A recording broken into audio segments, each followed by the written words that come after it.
हाय सांग मैंने आज आम जाऊँ आम गाँव को मकर मानवा को प्रत्येक वर्ष तो जाऊ ए वर्ष भी जाऊँ। तो प्रथम आम पहुँची मोर पीसी घरे जोटा कि भालिया तो सेठी पहुँचला पर आमको मकर पिठा सब खावा दिखाई बाबू के खुशी खुशी खाऊँ देखिपे।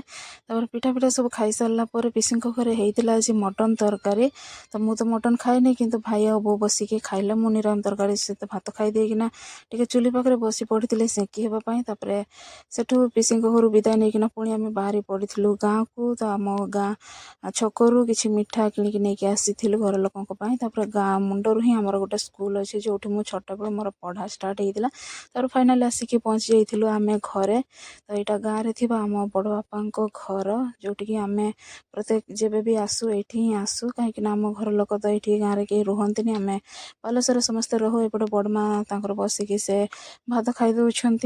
आम कि गाँव शुकुआ नहीं आसलु आ शुकुआ पूरा अवस्था देखी पारे ये भाव में।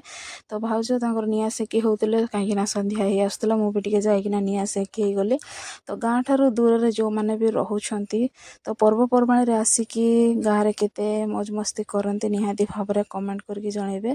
तो देखा आ गोटे नेक्स्ट ब्लॉग रे रोची। जय जगन्नाथ।